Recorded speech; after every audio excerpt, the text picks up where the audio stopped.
Welcome to this deep dive. We've sifted through a whole stack of sources today. We're looking at some big shifts in tech, finance, even how we might work in the future. Our goal here is simple. Unpack the key insights, the surprises, get you up to speed on what's really going on. Let's dive in. Yeah, and what's really striking is how all these different pieces, the tech itself, politics, money, jobs, they're all tangled together now. Yeah. The sources really show these knock-on effects happening fast. Absolutely. And that first big wave we see, it's hitting a giant NVIDIA. The sources are pretty clear. They're facing a massive financial hit because of regulations. That's definitely the headline, isn't it? The sources detail a $4.5 billion charge, and that's just in Q1 of their 2026 fiscal year. I mean, that's not small change, even for NVIDIA. No kidding. Yeah. And the reason, it seems to tie straight back to, geopolitics. Specifically, these new licensing rules affecting sales into China, apparently fueled by policies from the last administration. Exactly. And China it was a huge market for these AI chips. The sources actually quote the CEO, Jensen Huang, saying something pretty stark. He said, the $50 billion China market is effectively close to us. Wow. Just like that. $50 billion close to us.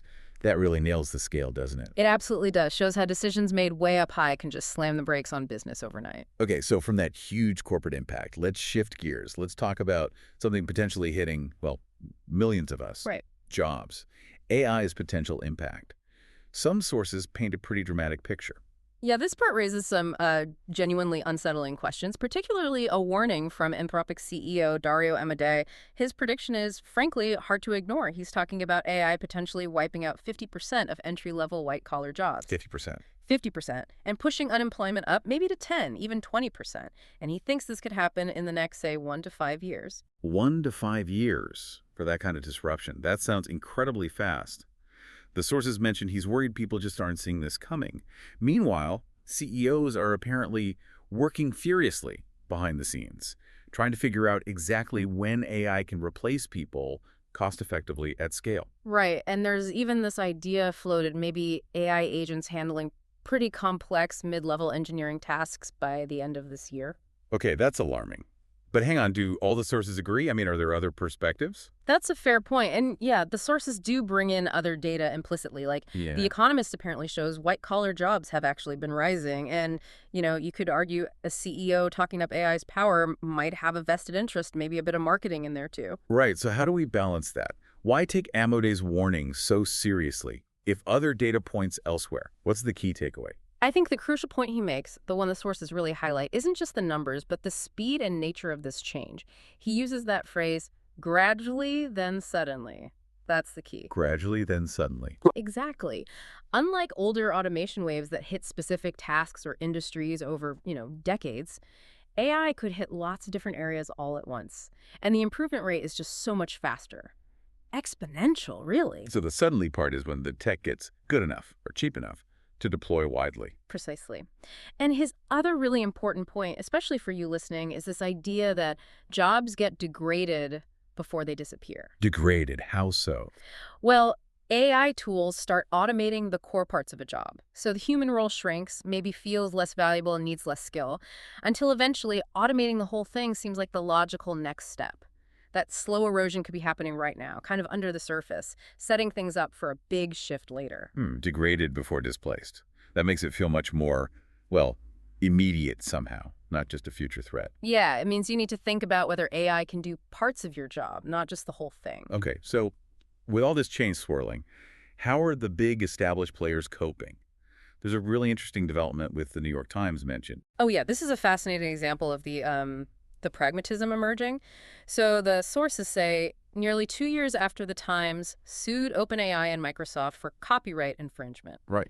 For using their content to train AI. Yeah, I remember that. Big lawsuit. Well, now they've apparently done a deal. They're licensing their content for AI training. To OpenAI or Microsoft. Did they settle? No, that's the twist. They licensed it to Amazon for Amazon's AI models. Wait, really?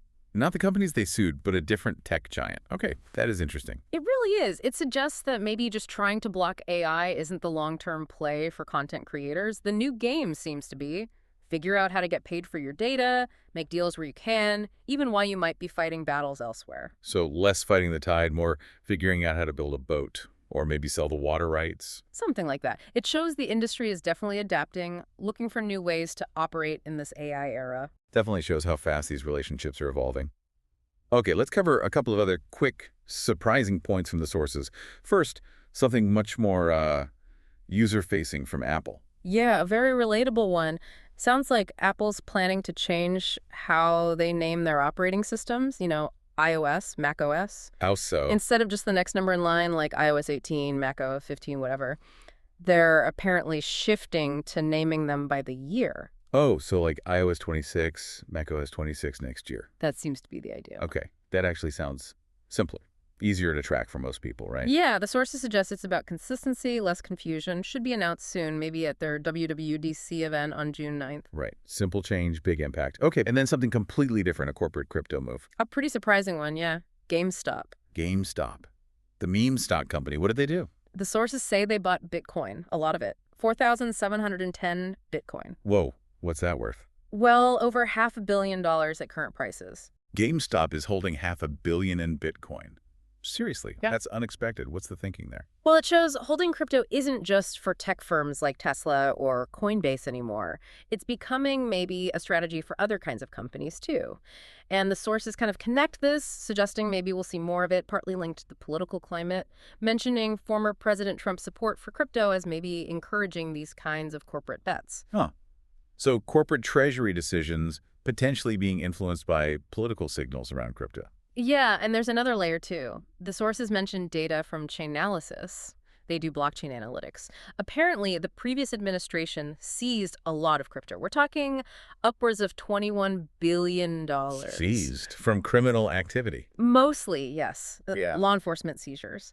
But the sources frame it in the context of the government itself ending up with this massive crypto holding, sometimes calling it a strategic Bitcoin reserve. Not like they bought it, but they hold it, which shows government interaction with crypto isn't just rules, it's actually holding significant assets. Okay, so let's recap. We've got policy hitting tech giants' sales hard. We have these stark warnings about AI fundamentally changing the job market. Then media companies like The Times finding new ways to work with AI developers. Apple tweaking everyday software names. And companies like GameStop making huge crypto plays while the government itself holds billions in seized crypto. It's a lot happening all at once. It really is. The sources paint this picture of tech, money, politics, jobs, all intensely interconnected and reshaping each other incredibly fast. These aren't just isolated news items, they show really deep currents of change. So putting it all together, what does this mean for you? From NVIDIA losing billions to AI's job warnings, new media deals, even GameStop's crypto bet. The sources reveal a world moving at warp speed. Tech is driving huge financial, societal, even geopolitical shifts, which leads to a pretty big question, doesn't it? As things keep changing this fast, how do we personally, professionally position ourselves? How do we understand and adapt to these powerful forces shaping what comes next? Definitely something to think about until our next deep dive.